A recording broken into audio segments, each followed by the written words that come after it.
Dear students, welcome back. Today we will continue with Introduction to Software. Software ಬಗ್ಗೆ ನೋಡುವ. Software types ಯಾವುದಿದ್ದಾವೆ, ಹಾಗೆ software ಅಂದರೆ ಏನು, ಅವನ್ನೆಲ್ಲ ಇವತ್ತು ನೋಡ್ತೇವೆ. So first we will start with Introduction to Software. What it is. Hardware and the software. Hardware is physical parts of computer ಅಂತ ಹೇಳ್ತೇವೆ. ಹಾರ್ಡ್ವೇರನ್ನು ಆಕ್ಟಿವೇಟ್ ಮಾಡಲಿಕ್ಕೆ ಅಥವಾ ಯೂಸ್ ಮಾಡಿಕೊಳ್ಳಿಕ್ಕೆ we need one program or one set of instruction that we will call it as a software. Hardware alone cannot perform useful functions without software to direct its operation. Software provides the instruction that make hardware functional. ಅದಕ್ಕಾಗಿ ಹಾರ್ಡ್ವೇರನ್ನು use ಮಾಡ್ಕೊಳ್ಬೇಕು ಅಂದರೆ software ಬೇಕು. Just like ನಿಮ್ಮ ಮನೇಲಿ T V ಇದೆ, T ವಿಯಲ್ಲಿ serials ಅಥವಾ ಎಲ್ಲ ಪ್ರೋಗ್ರಾಮ್ಸ್ ಬಂದರೆ ಅಷ್ಟೇ ಯೂಸು, ಇಲ್ಲದಿದ್ರೆ ಟಿ ವಿ ಏನಾಗ್ತದೆ, ಡಮ್ ಮಷೀನ್. ಅದಕ್ಕಾಗಿ ಟಿ ವಿ ಇದೆ ಅಂತ ಹೇಳಾದರೆ ಅದರಲ್ಲಿ ಪ್ರೋಗ್ರಾಮ್ಸ್ ಬರಬೇಕು. ಅದೇ ಟೈಪಲ್ಲಿ ಕಂಪ್ಯೂಟ್ರಲ್ಲಿ ಕಂಪ್ಯೂಟರ್ ಇದೆ ಅಂತ ಹೇಳಿದ್ರೆ ಅದಕ್ಕೆ ಸಾಫ್ಟ್ವೇರ್ ಬೇಕು. Definition: software consist of programs, procedures and data that tell the computer hardware what to do and how to do it. ಏನು ಮಾಡಬೇಕು ಮತ್ತು ಹೇಗೆ ಮಾಡಬೇಕು ಅನ್ನೋದನ್ನು ಸಾಫ್ಟ್ವೇರ್ ಹೇಳ್ತದೆ ಕಂಪ್ಯೂಟ್ರಿಗೆ ಅಂತ ಹೇಳ್ತೇವೆ. Unlike hardware, software cannot be physically touched. ಸಾಫ್ಟ್ವೇರನ್ನು ನಾವು ಫೀಲ್ ಮಾಡಲಿಕ್ಕೆಲ್ಲ ಆಗೋದಿಲ್ಲ.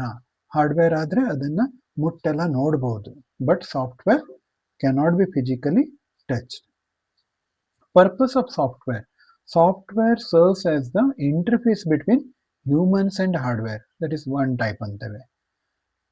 ಹ್ಯೂಮನ್ ಮತ್ತು ಕಂಪ್ಯೂಟರ್ ಸಂಗಡ ಅಂದರೆ ನಮ್ಮ ಯೂಸರ್ಸ್ ಮತ್ತು ಕಂಪ್ಯೂಟರ್ ನಡುವೆ ಬ್ರಿಡ್ಜ್ ಆಗಿ ವರ್ಕ್ ಆಗ್ತದೆ, ಒಂದು ಯೂಸ್ ಅಂತ ಹೇಳ್ತೇವೆ. ಸೆಕೆಂಡ್ ಅಂತ ಹೇಳಿದ್ರೆ translating user intentions into machine instructions. User ಏನು ಥಿಂಕ್ ಮಾಡಿದ್ದಾನೆ, ತಾನು ಏನು ಬೇಕು ಅಂತ ಅದನ್ನು ಮಷೀನ್ ಇನ್ಸ್ಟ್ರಕ್ಷನ್ಸ್ಗೆ ಕನ್ವರ್ಟ್ ಮಾಡಲಿಕ್ಕೆ ಸಾಫ್ಟ್ವೇರ್ ಬೇಕು. And coordinating the operations of physical components. ಆಪರೇಷನ್ಸನ್ನು ಕೋಆರ್ಡಿನೇಟ್ ಮಾಡಲಿಕ್ಕೆ, ಒಂದು ಡಿವೈಸಿಂದ ಮತ್ತೊಂದು ಡಿವೈಸಿಗೆ ತಗೊಳ್ಳಿಕ್ಕೆ ಅದಕ್ಕೆಲ್ಲ ಸಾಫ್ಟ್ವೇರ್ ಬೇಕು. And simple examples of softwares are operating system, that is Windows, Ubuntu, Mac ಅಂತ ಹೇಳ್ತೇವೆ. Word processors, Libre Office, Writer, Microsoft Word ಅವೆಲ್ಲ ಬರ್ತವೆ. ಓಕೆ, ಲಿಬ್ರೆ ಆಫೀಸ್ ಫ್ರೀ ಆಗಿ ಸಿಗ್ತದೆ, ಅದನ್ನು ಹೆಚ್ಚಾಗಿ ಲಿನಕ್ಸಲ್ಲಿ ಯೂಸ್ ಮಾಡ್ತೇವೆ. ಎಮ್ ಎಸ್ ವರ್ಡನ್ನು ನಾವು ವಿಂಡೋಸಲ್ಲಿ ಯೂಸ್ ಮಾಡ್ತೇವೆ. Media players, V L C player, ಅದೆಲ್ಲ ಸಾಂಗ್ಸನ್ನೆಲ್ಲ ಪ್ಲೇ ಮಾಡಲಿಕ್ಕೆ ಯೂಸ್ ಮಾಡ್ತೇವೆ. And photo editors are all examples of softwares. Okay, simple ಆಗಿ ನಾವು ಹೇಳೋದಿದ್ರೆ software is set of programs ಅಂತ ಹೇಳ್ಬೋದು, program is set of instructions ಅಂತ ಹೇಳ್ಬೋದು, and the instruction is one command to work with the computer. Command one ಕಮಾಂಡನ್ನು instruction ಅಂತೇವೆ. Set of ಇನ್ಸ್ಟ್ರಕ್ಷನ್ಗಳು ಸೇರಿ ಪ್ರೋಗ್ರಾಮ್ ಆಗ್ತದೆ, ಸೆಟ್ ಆಫ್ ಪ್ರೋಗ್ರಾಮ್ಸ್ಗಳು ಸೇರಿ ಸಾಫ್ಟ್ವೇರ್ ಆಗ್ತದೆ. ಅದಕ್ಕೆ software is nothing but set of instructions ಅಂತೇಳು ಸಿಂಪಲ್ ಆಗಿ ಹೇಳ್ಬೋದು. The relationship between hardware and software is symbolic. Each needs the other to create a functional computing system. ಎರಡೂ ಬೇಕು, ಒಂದಿದ್ರೆ ಮತ್ತೊಂದು ಆಗೋದಿಲ್ಲ. ಹಾರ್ಡ್ವೇರ್ ಇದ್ದರೆ ನಮ್ಮ ಯೂಸ್ ಇಲ್ಲ, ಹಾಗೆ ಮನೇಲಿ ಹಾಗೆ ಹೊತ್ತಾಕಿಡಬೇಕಾಗ್ತದೆ. But we need software to activate or to make use of that hardware. Next, software categories. Software can be broadly classified into three main categories based on their functions and interaction with the hardware. System software, programming tools ಮತ್ತು application software ಅಂತವೆ. ನಿಮಗೆ 3 ಟೈಪನ್ನು ಕೊಟ್ಟಿದ್ದಾರೆ: system software, programming tools and the application software. System software ಅಂದರೆ ಏನು?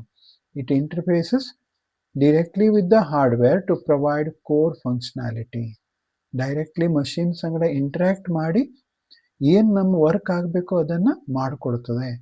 ಅಂದರೆ ಫಸ್ಟಿಗೆ system software ಅಂತೇವೆ, ಅಂದರೆ ಸಿಸ್ಟಮ್ ವರ್ಕ್ ಆಗಲಿಕ್ಕೆ ಬೇಕಾಗುವಂಥ ಸಾಫ್ಟ್ವೇರ್, ಅದಕ್ಕೆ ಸಿಸ್ಟಮ್ ಸಾಫ್ಟ್ವೇರ್ ಅಂತೇವೆ. Next, second one programming tools. It enables creation and execution of new software. ನನಗೆ ಈಗ ಹೊಸ ಸಾಫ್ಟ್ವೇರೇ ಕ್ರಿಯೇಟ್ ಮಾಡಬೇಕು, ಯಾವುದೋ ಒಂದು ಸಿಸ್ಟಮಿಗೆ ಕ್ರಿಯೇಟ್ ಮಾಡಬೇಕು, ಅಥವಾ ಕಂಪ್ಯೂಟರ್ ಆಪರೇಟಿಂಗ್ ಸಿಸ್ಟಮೇ ಮಾಡಬೇಕು, ಮೊಬೈಲಿಗೆ ಆಪರೇಟಿಂಗ್ ಸಿಸ್ಟಮ್ ಮಾಡಬೇಕು, ಅದಕ್ಕೆಲ್ಲ ಪ್ರೋಗ್ರಾಮಿಂಗ್ ಟೂಲ್ಸ್ ಬೇಕು ಅಂತ ಹೇಳ್ತೇವೆ. Application software it performs specific task for end users. End ಯೂಸರ್ಸಿಗೆ ಏನು ಟಾಸ್ಕ್ ಕ್ರಿಯೇಟ್ ಮಾಡಬೇಕು ಅದೆಲ್ಲ ಅಪ್ಲಿಕೇಶನ್ ಸಾಫ್ಟ್ವೇರಿಂದ ಮಾಡ್ಬೋದು ಅಂತವೆ. ಅಪ್ಲಿಕೇಶನ್ ಸಾಫ್ಟ್ವೇರ್ ಅಂತ ಹೇಳಿದ್ರೆ ನಾವು ಮೇ ಬಿ ನಿಮ್ಮ ಮೊಬೈಲಲ್ಲಿರೋ ಆ್ಯಪ್ಸ್ ಇರ್ಬೋದು, ಅವನ್ನೆಲ್ಲ ನಾವು ಅಪ್ಲಿಕೇಶನ್ ಸಾಫ್ಟ್ವೇರ್ ಅಂತೇವೆ. These categories work together to create a complete computing environment with system software providing the foundation upon which programming tools and application software operate. ಅಂದರೆ ಫಸ್ಟಿಗೆ ಬರೋದು ಸಿಸ್ಟಮ್ ಸಾಫ್ಟ್ವೇರ್, ಅಂದರೆ operating system ಅಂತ ಆಯಿತು. ಅದರ ಮೇಲೆ ನಾವು ಪ್ರೋಗ್ರಾಮಿಂಗ್ ಟೂಲ್ಸನ್ನು ಯೂಸ್ ಮಾಡ್ಕೊಳ್ಬೋದು, ಹಾಗೆಯೇ ಅಪ್ಲಿಕೇಶನ್ ಸಾಫ್ಟ್ವೇರನ್ನು ಯೂಸ್ ಮಾಡ್ಬೋದು. ಅಂದರೆ ಹಾರ್ಡ್ವೇರ್ ಇದೆ ಅಂತ ಹೇಳಿದ್ರೆ ಹಾರ್ಡ್ವೇರ್ ಮೇಲೆ ಸಿಸ್ಟಮ್ ಸಾಫ್ಟ್ವೇರ್ ಮೇಲೆ ಪ್ರೋಗ್ರಾಮಿಂಗ್ ಟೂಲ್ಸ್ ಮತ್ತು ಅಪ್ಲಿಕೇಶನ್ ಸಾಫ್ಟ್ವೇರ್ ಬರ್ತವೆ ಅಂತ ಹೇಳ್ತೇವೆ. System software component, system software ಯಾವ್ಯಾವುದು ಅಂತ ಹೇಳ್ಬೋದು. ಆಪರೇಟಿಂಗ್ ಸಿಸ್ಟಮ್ಸ್ ಅಂತ ಹೇಳ್ತೇವೆ, ಸಿಸ್ಟಮ್ ಯುಟಿಲಿಟೀಸ್ ಅಂತ ಹೇಳ್ತೇವೆ, ಡಿವೈಸ್ ಡ್ರೈವರ್ಸ್ ಅಂತ ಹೇಳ್ತೇವೆ. ಆಪರೇಟಿಂಗ್ ಸಿಸ್ಟಮ್ಸ್ ಅಂದ್ರೇನು? Core system software that manages hardware resources and provides service to applications. ಯಾವುದೇ ಒಂದು ಅಪ್ಲಿಕೇಶನ್ ವರ್ಕ್ ಮಾಡಲಿಕ್ಕೆ ನಮಗೆ ಇಂಟ್ರಾಕ್ಷನ್ ಸಿಸ್ಟಮ್ ಬೇಕು, ಯಾಕೆಂದರೆ ಕಂಪ್ಯೂಟರಿನ ಲ್ಯಾಂಗ್ವೇಜೇ ಬೇರೆ, ನಮ್ಮ ಲ್ಯಾಂಗ್ವೇಜೇ ಬೇರೆ. ಅದಕ್ಕಾಗಿ ಇಬ್ಬರಿಗೂ ಎರಡೂ ನಾಲೆಜ್ ಇರುವಂಥ ಒಂದು ಆಪರೇಟಿಂಗ್ ಸಿಸ್ಟಮ್ ಅಥವಾ ಸಾಫ್ಟ್ವೇರ್, ಎರಡೂ ಟೈಪ್ ನಾಲೆಜ್ ಇರುವಂಥ ಒಂದು ಸಿಸ್ಟಮ್ ಬೇಕು. ಆ ಸಿಸ್ಟಮಿಗೆ ನಾವೇನಂತೇವೆ? Operating system. Just like for example, ಒಬ್ಬ ಟ್ರಾನ್ಸ್ಲೇಟರ್ ಇರ್ತಾನೆ, ಅವನಿಗೆ ಒಂದು ಹಿಂದಿ ಗೊತ್ತಿದೆ ಅಥವಾ ಮತ್ತೊಬ್ಬನಿಗೆ ಕನ್ನಡ ಗೊತ್ತಿದೆ, ಅವರಿಬ್ಬರ ನಡುವೆ ಇಂಟ್ರಾಕ್ಷನ್ ಮಾಡಿಸ್ಬೇಕು ಅಂದರೆ ಹಿಂದಿ ಕನ್ನಡ ಎರಡೂ ಗೊತ್ತಿದ್ದವನು ಬೇಕು ಅಲ್ವಾ? ಆ ಟೈಪಲ್ಲಿ ಆಪರೇಟಿಂಗ್ ಸಿಸ್ಟಮ್ ವರ್ಕ್ ಆಗ್ತದೆ ಅಂತ ಹೇಳ್ತೇವೆ. ಮತ್ತು ಕಾಮನ್ ಆಪರೇಟಿಂಗ್ ಸಿಸ್ಟಮ್ಸ್ ಯಾವುದು? Windows, Linux, Mac O S ಅಂತೇವೆ, ಆಂಡ್ರಾಯ್ಡ್ ಅಂತೇವೆ, iOS, ಇವನ್ನೆಲ್ಲ ನಾವು common operating system. It controls hardware access and execution of program. ಹಾರ್ಡ್ವೇರನ್ನು ಆಕ್ಸೆಸ್ ಮಾಡಲಿಕ್ಕೆ ಮತ್ತು ಪ್ರೋಗ್ರಾಮ್ ಎಕ್ಸಿಕ್ಯೂಟ್ ಮಾಡಲಿಕ್ಕೆ ಅದನ್ನೆಲ್ಲ ಕಂಟ್ರೋಲ್ ಮಾಡೋರು ಯಾರು? ಆಪರೇಟಿಂಗ್ ಸಿಸ್ಟಮ್ ಅಂತ ಹೇಳ್ತೇವೆ. It provides user interfaces, that is command line, GUI ಅಂತೇವೆ, ಟಚ್ ಸ್ಕ್ರೀನ್ ಅಂತೇವೆ, ಅವನ್ನೆಲ್ಲ ಯೂಸರ್ ಇಂಟರ್ಫೇಸ್. ಲೈಕ್ ಈಗ ಕಮಾಂಡ್ ಲೈನ್ ಅಂತ ಹೇಳಿದ್ರೆ ಮುಂಚಿತ್ತು ಡಾಸ್ ಎಲ್ಲ ಅಂತ ಹೇಳ್ತಿದ್ವಿ, 1980s ಇಂಟ್ರೊಡ್ಯೂಸ್ ಆಗಿದ್ದು, ಅದು ಕಮಾಂಡ್ ಲೈನ್ ಇಂಟರ್ಫೇಸ್ ಅಂತ ಹೇಳಿದ್ವಿ. ಆಮೇಲೆ ಸ್ಲೋಲಿ ಗ್ರಾಫಿಕಲ್ ಯೂಸರ್ ಇಂಟರ್ಫೇಸ್ ಬಂತು, ಅಂದರೆ ಐಕಾನ್ಸು, ಬಟನ್ಸು ಅದೆಲ್ಲ ಬಂದವು, ಅವನ್ನೆಲ್ಲ ನಾವು ವಿಂಡೋಸ್ ಅಂತೇವೆ. ಹಾಗೆ ಸ್ಲೋಲಿ ಏನಾಯಿತು? ಟಚ್ ಸ್ಕ್ರೀನ್ ಬಂದವು, ಅವಾಗ ಸೆನ್ಸರ್ ಮೂಲಕ ವರ್ಕ್ ಆಗೋದು ಬಂತು ಅಂತ ಅರ್ಥ. System utilities, tools for maintenance and configuration of the computer system. Computer ಸಿಸ್ಟಮನ್ನು ಮ್ಯಾನೇಜ್ ಮಾಡಲಿಕ್ಕೆ ಅಥವಾ ಮೇಂಟೈನ್ ಮಾಡಲಿಕ್ಕೆ ಅದಕ್ಕೆ ಕೆಲವೊಂದು ಯುಟಿಲಿಟೀಸ್ ಇದ್ದಾವೆ, ಅದನ್ನು ಸಿಸ್ಟಮ್ ಯುಟಿಲಿಟೀಸ್ ಅಂತೇವೆ. ಲೈಕ್ ಡಿಸ್ಕ್ ಡಿಫ್ರಾಗ್ಮೆಂಟೇಷನ್ ಅಂತ ಹೇಳ್ತೇವೆ. ಡಿಸ್ಕ್ ಫ್ರಾಗ್ಮೆಂಟೇಷನ್ ಅಂದರೆ ಪೀಸಸ್ ಅಂತ ಅರ್ಥ. ಕಂಪ್ಯೂಟರ್ ಯಾವಾಗಲೂ ಸ್ಟೋರ್ ಮಾಡಬೇಕಾದ್ರೆ ಇನ್ಫಾರ್ಮೇಷನನ್ನು ಎಲ್ಲೆಲ್ಲೋ ಸ್ಟೋರ್ ಮಾಡಿಡ್ತದೆ, ಅದನ್ನು ಮತ್ತೆ ನಾವು ಒಂದು ಕಡೆ ಮಾಡಿದ್ರೆ ಸ್ಪೀಡು ಹೆಚ್ಚಾಗ್ತದೆ. ಮಾಡಲಿಕ್ಕೆ ಅದಕ್ಕೆ ಯುಟಿಲಿಟಿ ಇದೆ ವಿಂಡೋಸಲ್ಲಿ, ಡಿಸ್ಕ್ ಡಿಫ್ರಾಗ್ಮೆಂಟೇಷನ್ ಅಂತ ಹೇಳ್ತೇವೆ ಅದಕ್ಕೆ. ಅಂದರೆ ಪೀಸಸ್ ಆಗಿರೋದನ್ನೆಲ್ಲ ಒಂದು ಕಡೆ ಮಾಡೋದು ಅಂತ ಅರ್ಥ. ಫಾರ್ಮ್ಯಾಟಿಂಗ್ ಅಂದರೆ ನೀವೊಂದು ಹೊಸ ಹಾರ್ಡ್ ಡಿಸ್ಕ್ ಪರ್ಚೇಸ್ ಮಾಡಿದ್ರಿ, ಅಥವಾ ಹೊಸ ಡಿಸ್ಕ್ ಪರ್ಚೇಸ್ ಮಾಡಿದ್ರಿ, ಅಥವಾ ಹೊಸ ಮೊಬೈಲ್ ಪರ್ಚೇಸ್ ಮಾಡಿದ್ರಿ, ಅಥವಾ ಹಳೆ ಮೊಬೈಲನ್ನು ಮತ್ತೆ ಹೊಸದಾಗಿ ಮಾಡಬೇಕು ಅಂತ ಹೇಳಿದ್ರೆ ಅವಾಗ ಫಾರ್ಮ್ಯಾಟಿಂಗ್ ಮಾಡೋದು ಅಂತೇವೆ. ಸಿಸ್ಟಮ್ ರೀಸ್ಟೋರ್, ಸಿಸ್ಟಮನ್ನು ರೀಸ್ಟೋರ್ ಮಾಡಲಿಕ್ಕೆ, ಯಾಕೆಂದರೆ ಹೊಸದಾಗಿ ನಾನು ಇನ್ಸ್ಟಾಲ್ ಮಾಡಿರ್ತೇನೆ, ಇನ್ಸ್ಟಾಲ್ ಮಾಡಿದ್ದನ್ನು ನಾನು ಒಂದು ಕಡೆ ಬ್ಯಾಕಪ್ ಮಾಡಿ ಅದನ್ನು ಮತ್ತೆ ಸೇಮ್ ಥಿಂಗನ್ನು ಯಾವಾಗ ಬೇಕಾದರೂ ನಾ ಸ್ಟೋರ್ ಮಾಡಿಡ್ಬೋದು. ಅದಕ್ಕಾಗಿ ಲ್ಯಾಪ್ಟಾಪ್ಸಲ್ಲೆಲ್ಲ ದೆರ್ ವಿಲ್ ಬಿ ರೀಸೆಟ್ ಅಂತ ಹೇಳೋ ಫೀಚರ್ ಇರ್ತದೆ. ನೀವು ರೀಸೆಟ್ ಮಾಡಿಬಿಟ್ರೆ ಮತ್ತೆ ಫ್ಯಾಕ್ಟ್ರಿಯಿಂದ ಹೇಗೆ ಬಂದಿತ್ತು ಹಾಗೆ ಆಗಿಬಿಡ್ತದೆ ಅಂತೇವೆ. That is system restore. Antivirus software, virus ಬಂದಾಗ ಆಂಟಿವೈರಸ್ ಯೂಸ್ ಮಾಡ್ತೇವೆ. ಡಿಸ್ಕ್ ಕ್ಲೀನರ್ಸ್, ಕೆಲವೊಂದು ಟೆಂಪ್ರರಿ ಫೈಲ್ಸು ಅದನ್ನೆಲ್ಲ ಡಿಲೀಟ್ ಮಾಡಲಿಕ್ಕೆ ನಿಮ್ಮ ಮೊಬೈಲಲ್ಲೂ ಅದನ್ನೆಲ್ಲ ಯೂಸ್ ಮಾಡ್ತೀರಿ. ಕಾಂಪ್ರೆಷನ್ ಟೂಲ್ಸ್ ಅಂದರೆ ಟ್ರಾನ್ಸ್ಫರ್ ಮಾಡಲಿಕ್ಕೆ ಸಣ್ಣ ಸೈಜ್ ಮಾಡಿ ಬೇರೆ ಕಡೆ ಕಳಿಸ್ಲಿಕ್ಕೆ ಅದು ಕಾಂಪ್ರೆಷನ್ ಟೂಲ್ಸ್ ಯೂಸ್ ಇದ್ದಾವೆ. ಲೈಕ್ PK-unzip ಅಂತ ಹೇಳ್ತೇವೆ, WinZip ಅಂತ ಹೇಳ್ತೇವೆ, ಎಲ್ಲ compression tools. Device drivers, interface software between specific hardware device and the operating system. ಅಂದರೆ ನೀವೀಗ ಕಂಪ್ಯೂಟ್ರಿಗೆ ಯಾವುದೋ ಒಂದು ಹೊಸ ಕೀಬೋರ್ಡನ್ನು ಹಾಕ್ತೀರಿ ಅಥವಾ ಹೊಸ ಡಿವೈಸ್ ಹಾಕ್ತೀರಿ, ಆ ಡಿವೈಸಿನ ಬಗ್ಗೆ ಆ ಕಂಪ್ಯೂಟ್ರಿಗೆ ಗೊತ್ತಾಗ್ಬೇಕಲ್ವಾ, ಇಲ್ಲದೆ ಇದ್ರೆ ಅದನ್ನ ವರ್ಕ್ ಮಾಡ್ಲಿಕ್ಕೆ ಆಗೋದಿಲ್ಲ ಅದಕ್ಕೆ. ಈಗ ನೀವು ಹೊಸ ಪ್ರಿಂಟರ್ ತಂದ್ರಿ, ಆ ಪ್ರಿಂಟರ್ ನಿಮ್ಮ ಲ್ಯಾಪ್ಟಾಪ್ ಅಲ್ಲಿ ಅಥವಾ ನಿಮ್ಮ ಕಂಪ್ಯೂಟರ್ ಅಲ್ಲಿ ಹಾಕಬೇಕು ಅಂದ್ರೆ ಅದಕ್ಕೆ ಗೊತ್ತಿರುವಂತ ಸಾಫ್ಟ್ವೇರ್ ಅನ್ನ ಈ ಕಂಪ್ಯೂಟರ್ ಅಲ್ಲಿ ಹೇಳ್ಕೊಡ್ಬೇಕು. ಡಿವೈಸ್ ಅನ್ನ ಡ್ರೈವ್ ಮಾಡುವಂತ ಸಾಫ್ಟ್ವೇರ್, ಅದು ನೀವು ಯಾವ ಡಿವೈಸ್ ತಗೊಂಡಿರ್ತೀರಿ ಅದರದೇ ಕಂಪನಿ ಅದಕ್ಕೆ ಕೊಡ್ತದೆ. ಅದಕ್ಕೆ ನಾವು ಡಿವೈಸ್ ಡ್ರೈವರ್ ಅಂತ. ಅದಕ್ಕೆ ಪ್ರಿಂಟರ್ ಪರ್ಚೇಸ್ ಮಾಡಿದಾಗ ಅದ್ರ ಸಂಗಡ ಪ್ರಿಂಟರ್ ಡಿವೈಸ್ ಡ್ರೈವರ್ ತಗೊಳ್ಬೇಕು. Interface software between specific hardware device and the operating. Printer drivers, graphics card drivers, network adapters. Next, translates OS commands into device specific instructions. Okay, it translates OS commands into device specific instructions.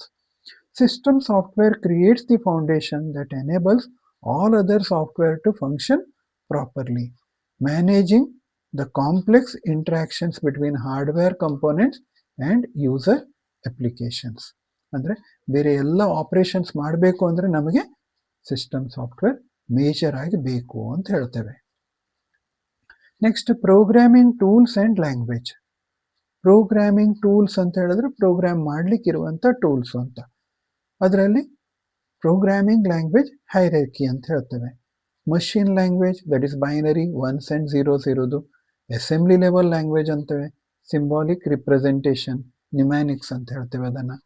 ಆ ಟೈಪಲ್ಲಿ symbolic representation ಮಾಡ್ಕೊಂಡು ಮಾಡಲಿಕ್ಕೆ assembly language ಅಂತೇವೆ, symbolic representations ಅಂತ ಹೇಳ್ತೇವೆ.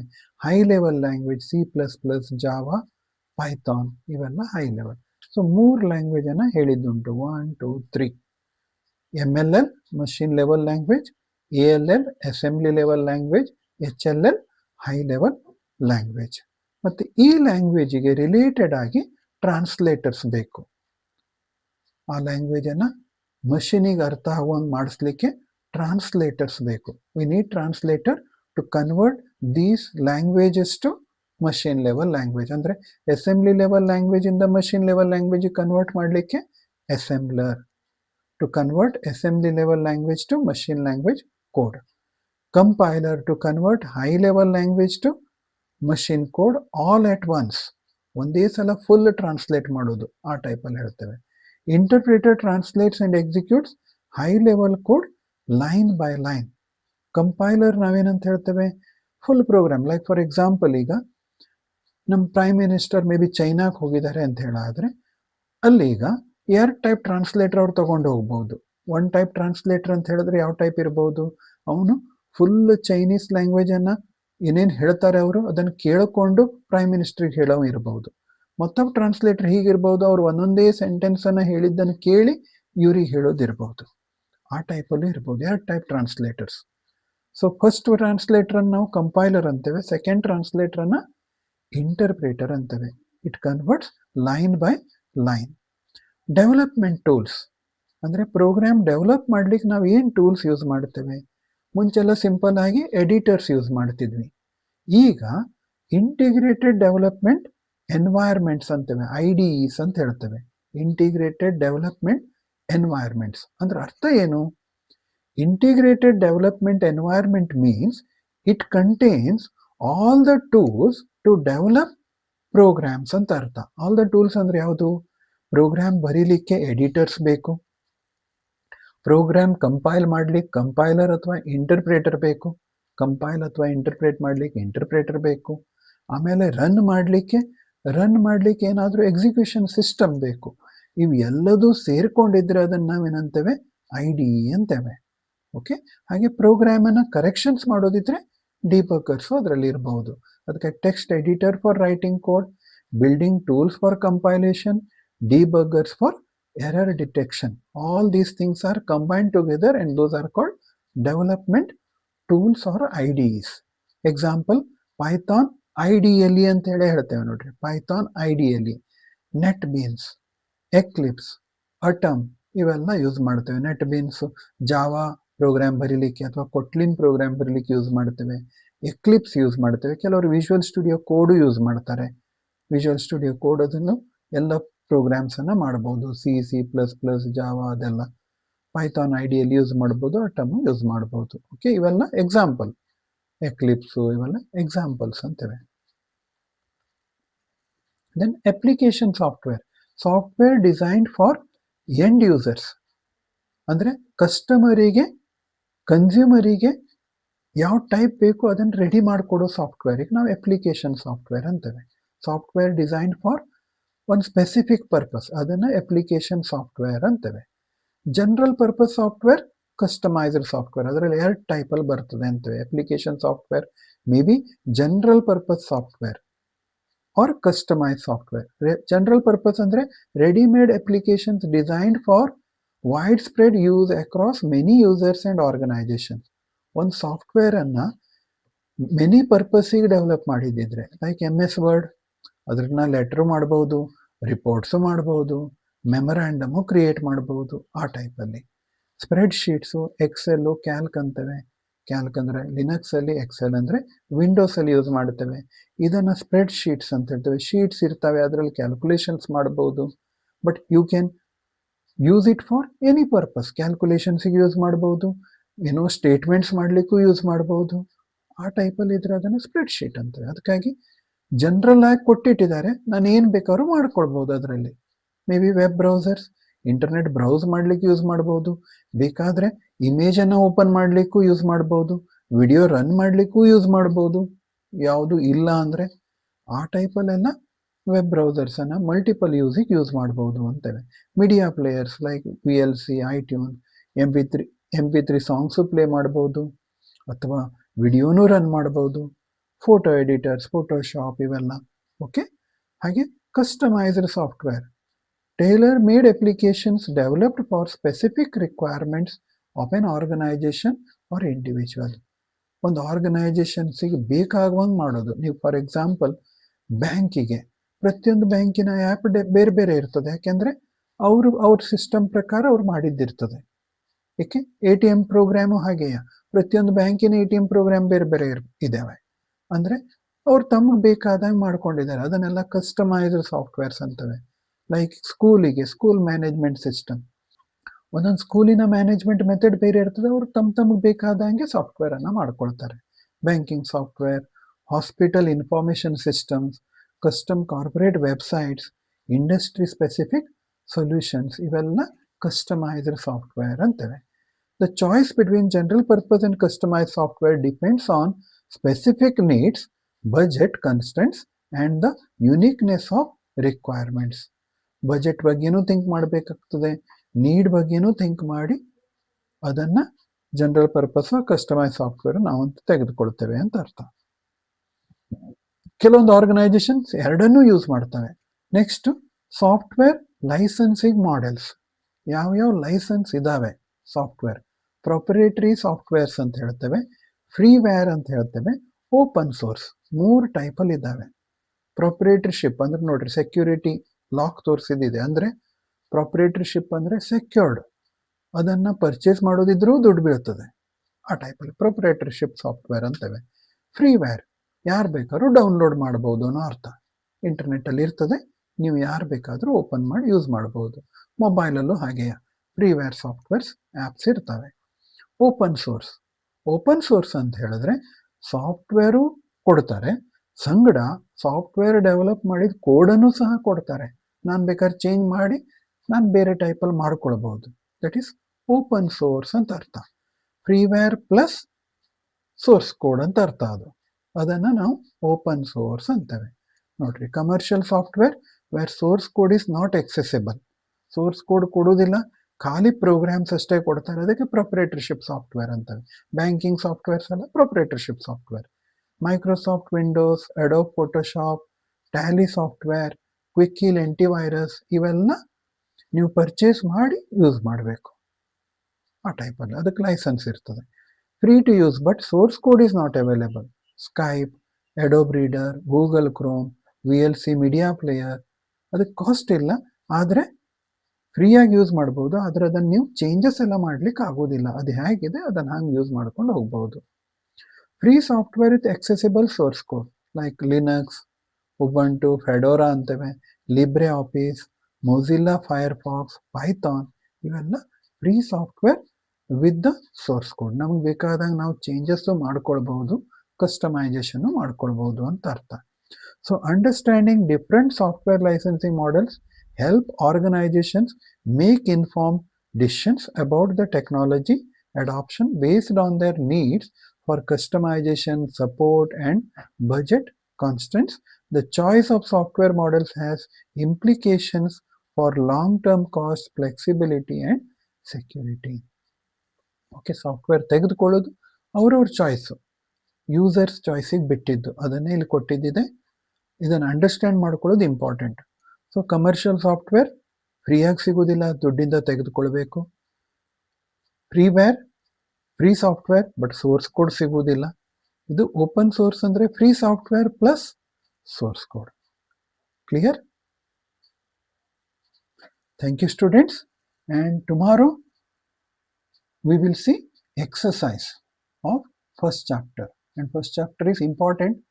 As I said earlier, nearly 29 marks, ಹತ್ರ 29 marks first ಚಾಪ್ಟರಿಂದ ಬರ್ತವೆ. ಯಾಕೆಂದರೆ ಫಸ್ಟ್ ಚಾಪ್ಟರು, ಸೆಕೆಂಡ್ ಚಾಪ್ಟರ್ ಎಲ್ಲ ದೊಡ್ಡ ದೊಡ್ಡ chapters. Thank you students. God bless you.